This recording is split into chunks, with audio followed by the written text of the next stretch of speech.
What's good with the Veterans Military YouTube? Back again with another banger. With less than 3 weeks left for these changes to the digestive system to take effect, where does it stand? A, there's going to be a lot of delays and a lot of denials for veterans trying to claim some of these disabilities. Mainly with GERD, mainly with IBS. But y'all like this type of content, as always, like, share, subscribe to the channel, comment down below how the process is going for you. If you are filing for any of these specific 55 digestive system conditions, let's jump into it. So this time was coming. I'll let y'all know I got multiple videos out on these changes when they were proposed, as well as when it's coming out. Side-by-side comparison. I do got previous videos on that, how the current criteria would benefit you, as well as if that new criteria is going to benefit you or not. However, with these new changes, specifically for the two top claiming disabilities when it comes to digestive issues, IBS, irritable bowel syndrome, or GERD, gastroesophageal reflux disease. These are the top two digestive system disabilities in which veterans put in claims for. And under the current criteria, GERD awards anywhere from 0 to 60, IBS anywhere from 0 to 30. Now, the 0 to 30 still remains for IBS.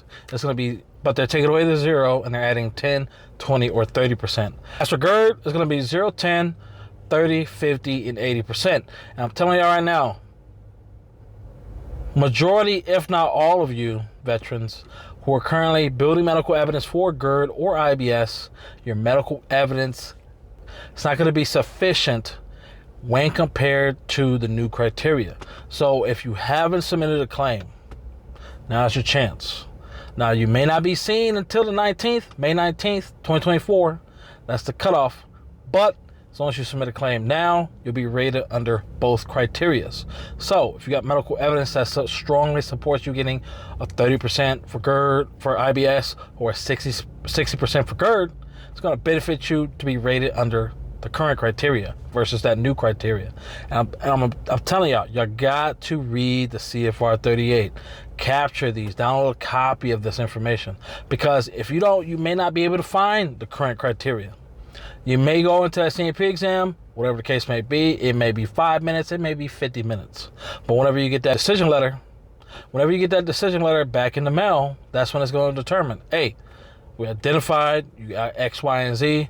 You don't got a diagnosis, or you do got a diagnosis. However, it doesn't meet the criteria even for a 0%.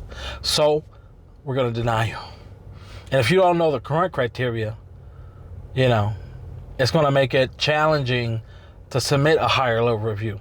Just because you submit one doesn't mean the VA is going to just give you service connection. No, they're still going to rerun everything, actually read and look at the medical evidence you supplied and see, okay, cool. If you should have been rated under the current criteria prior to that change, or no, you still don't rate it then. Okay, cool, bet.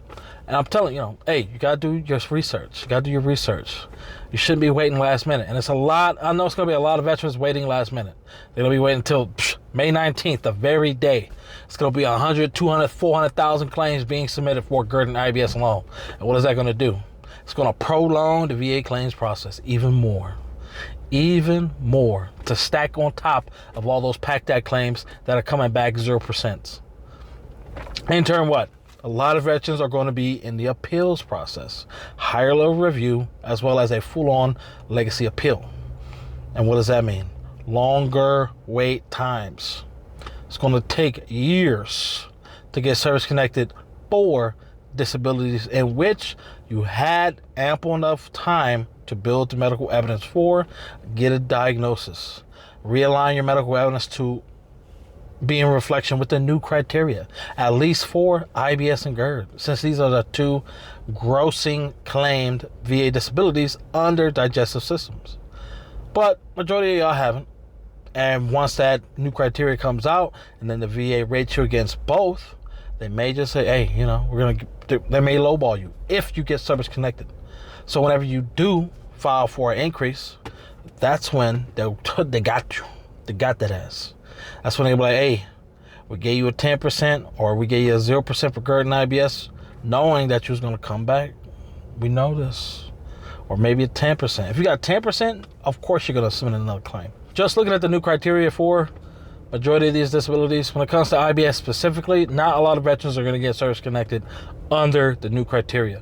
So if you're waiting to submit a claim for whatever reason, I don't know what you're waiting on, submit that claim. If you got a diagnosis, you have some medical evidence, since the current criteria for IBS, booty hole goblins, is very vague, not as specific as the new criteria that's coming out, it's going to benefit you more if you have no medical evidence or, you know, the lack thereof, to file now and be rated under the current criteria. It's going to at least get you a 10 or 20%, you know what I'm talking about.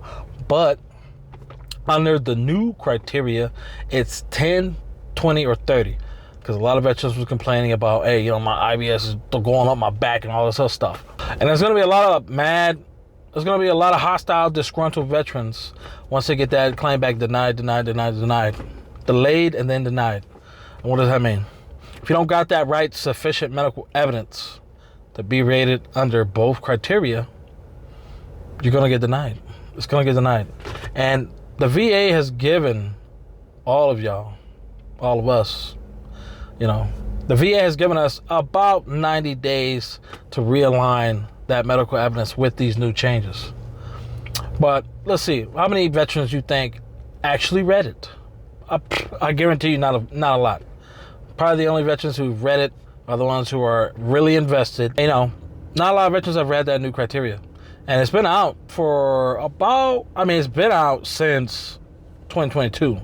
However, since they implement it and they say, hey, this is what we're going to be doing, these changes will take effect May 19th, 2024. It's been out for about 90 days. We always say, hey, I'm just here. I'm here to educate y'all on the VA disability claims process. Whether you take that information or not, hey, that's all up to y'all. That's all up to y'all. It's 2024. It's Year of the Veteran, Year of the Clickbait. You choose which one you want to be. Like I said, been consulting veterans, been helping veterans, been doing some of my personal things, take care of business as usual, looking out for veterans, looking for some new changes, some new information, and just overall tools and tips that's going to better benefit y'all in learning the CFR 38, the VA disability claims process, what is needed for an accurate and complete VA disability claim. But, hey, you can only lead a horse to water. You can't force it to drink. As always, booty hole goblins up, throat goblins on standby. This motherfucking Debo out. Y'all stay Gucci with it. Peace and love. 2024. You know what I'm talking about.